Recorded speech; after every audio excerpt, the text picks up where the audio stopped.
Sin una rosa, un beso o hasta un simple abrazo, transcurre para ella pesado el Día de la Madre. A causa de su angustia perenne por la pérdida de sus 3 hijos, hecho ocurrido durante la última agresión, Ale no tiene algo más preciado que sus recuerdos que la colman de lágrimas. Ella no desentierra su tristeza por amor a la tristeza, sino por la nostalgia que produce la memoria de sus retoños y por un tiempo donde prevaleció el amor espontáneo de unos niños y de su espíritu sublime. Desde que me desperté me embarga el sentimiento de haberlos perdido hoy. Wallah, cuando apenas se levantaba, venía a besarme deseándome un feliz Día de las Madres. Era la única entre sus hermanos que recordaba de primerito, y Ahmad le decía a sus hermanos que mañana es el Día de las Madres y tenemos que prepararle una torta y traer velas. Yo les preguntaba, ¿acaso es mi cumpleaños? Ellos decían, hoy vamos a celebrar el Día de la Madre. Cuando los echa de menos, vive con ellos en sus fotografías y lo que queda de sus regalos. 2 corazones que los embarga el dolor del Día de la Madre en Gaza, el corazón de la madre del mártir que sufre por la pérdida de sus hijos y el corazón de la madre del prisionero que espera que sea consolado por su pronta libertad. Umdiya al-Agha, madre de 2 prisioneros. Uno quedó en libertad hace 2 años, mientras que el otro cumple una condena perpetua. Ella intenta controlar sus emociones armándose de paciencia, pero el dolor es 1000 veces más fuerte para que pueda ser derrotado en los predios de la añoranza y la nostalgia. 25 años de Día de la Madre y 25 años de Día del Adha, 25 años de festividades de Ramadán. Por Dios, no he vivido ninguna festividad.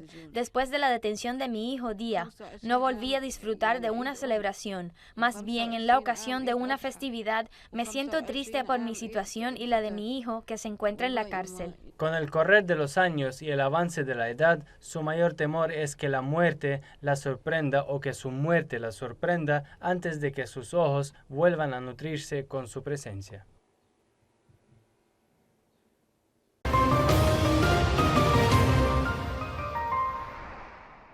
Israel vive a la sombra del muro del apartheid en Palestina ocupada. El hoy enfrentarse a un muro de otro tipo, una pared sólida que la obliga a retroceder decepcionado cada vez que intenta una arremetida.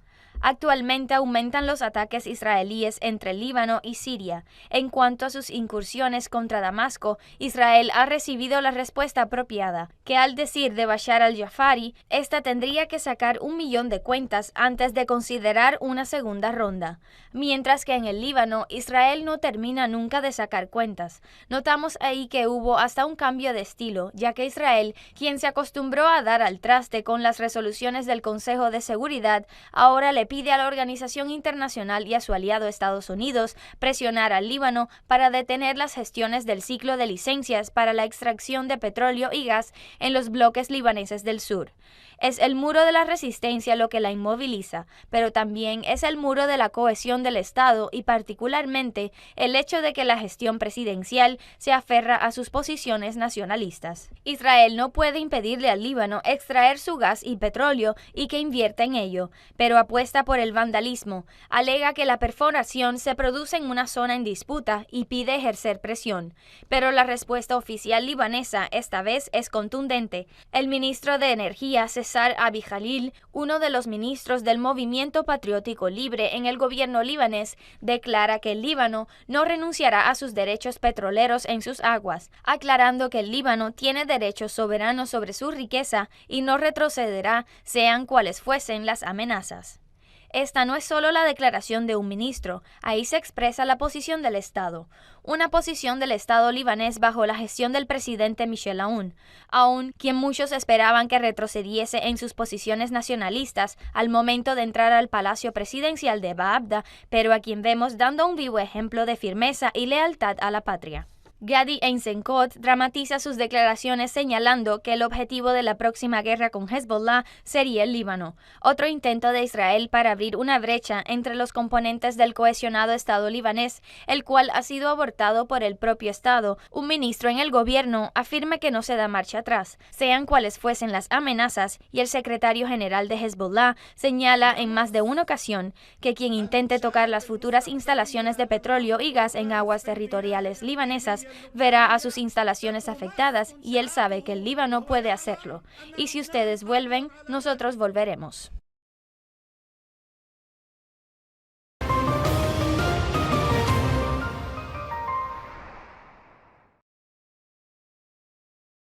La adquisición de Hezbollah de medios de combates avanzados y armamento estratégico que rompe el equilibrio, según la expresión israelí, sigue encabezando la lista de prioridades para los dirigentes en Israel en el ámbito de la seguridad militar. El temor al potencial de Hezbollah ha hecho que los funcionarios políticos y militares de Israel no pierdan una oportunidad para reiterar que existen líneas rojas para Israel, las cuales establecen que se debe impedir el traslado de armas sofisticadas a Hezbollah y evitar su peligro. Nuestra política es muy constante. Cuando notamos que hay intentos para trasladar armas avanzadas a Hezbollah y tenemos información de inteligencia y poseemos la capacidad operativa, nos esforzamos para impedir eso.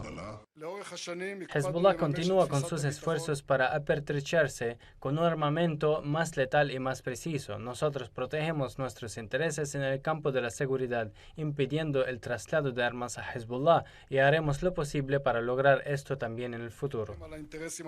Los intentos persistentes de Israel para impedir el suministro de armas de precisión a Hezbollah no han producido, según analistas, resultados prácticos y decisivos sobre el terreno. A pesar de los ataques atribuidos a Israel contra Hezbollah en Siria, la premisa práctica es que parte de los envíos de armas ya han llegado a manos de Nasrallah.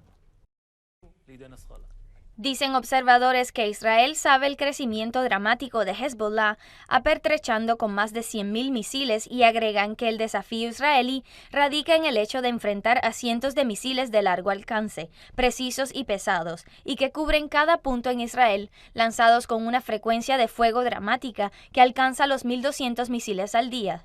De acuerdo con ellos, el ejército israelí no cuenta aún con la capacidad para hacerle seguimiento a cada misil o defender cada punto en Israel, a pesar de estar equipado con el sistema de defensa más avanzado en el mundo.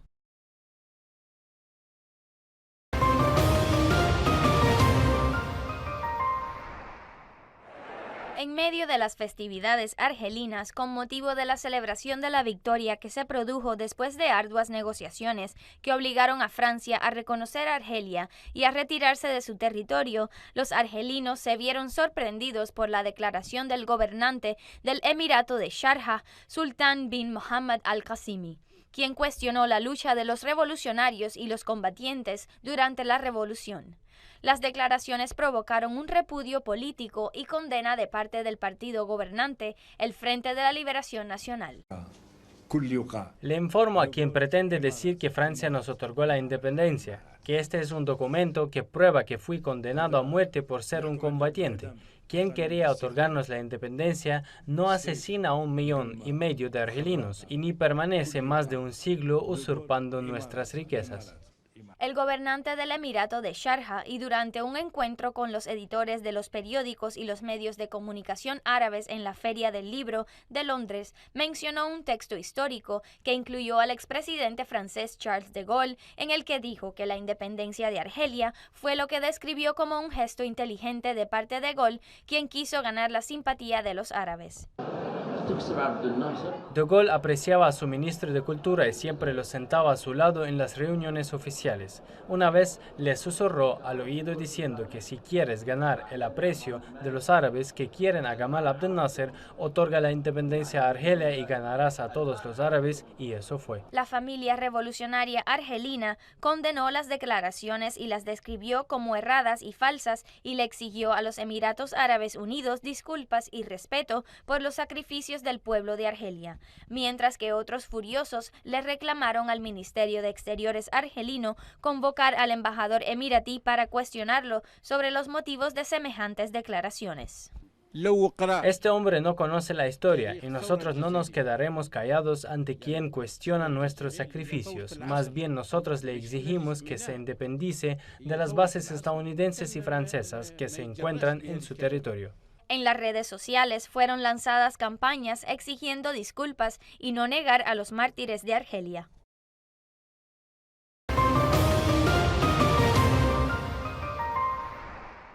El período de sesiones del Consejo de Derechos Humanos en Ginebra es una oportunidad que se presenta cada 3 meses para que las organizaciones de derechos humanos árabes y en particular las del Golfo puedan realizar un repaso ante la opinión pública mundial de las violaciones en los países del Golfo. Se presentan estudios e informes que se basan en información y datos auténticos y que revelan el grado de sufrimiento en la mayoría de estos países. Las violaciones que alcanzan a los disidentes, activistas de derechos humanos y activistas de opinión no se detienen y en algunos países se incrementan. Hace una semana, zonas de Al-Awamiyya fue atacada con obuses de artillería. Los castigos colectivos se realizan con cortes de energía eléctrica que afectan la mitad de una ciudad o a una ciudad entera en Al-Awamiyya y en May. Esto se produce aparte de las ejecuciones realizadas durante el reinado de Salman, que no tienen parangón en la historia de Arabia Saudita, además del colapso de otros aspectos en los diferentes espacios y la represión en todos los ámbitos contra la libertad de expresión y otras libertades. En realidad, estamos viviendo una era sin precedentes. De acuerdo con testimonios de los participantes, la mayor parte de las violaciones de los derechos humanos se cometen en este periodo en Bahrein y Arabia Saudita. Bahrein y Arabia Saudita son los dos países del Consejo de Cooperación del Golfo donde más se violan los derechos humanos y se desprecia el sistema de los derechos, en donde se recurre a la práctica de la corrupción para evitar que el sistema funcione a nivel internacional y se compran los votos aquí y las posiciones allá y algunas veces se ridiculiza el Consejo de los Derechos Humanos, mientras que el ministro de Exteriores se burla del mismo señalando que esta autoridad no tiene ningún poder y no puede hacer nada. El Sultanato de Omán es uno de los pocos países que quedan fuera de la escena general de los estados del Golfo. Allá existe de manera general satisfacción con la labor del gobierno, aunque existan algunas voces que reclaman el cumplimiento de algunas reformas y esto en realidad es algo muy normal, ya que no existe un gobierno ideal en el mundo. En los últimos 2 años, las organizaciones de derechos humanos árabes y del Golfo han intensificado su presencia y sus intervenciones durante las sesiones del Consejo de Derechos Humanos y estas esperan contar con una función de este Consejo Internacional que aún es tímida para que ejerza una presión con el fin de detener las violaciones.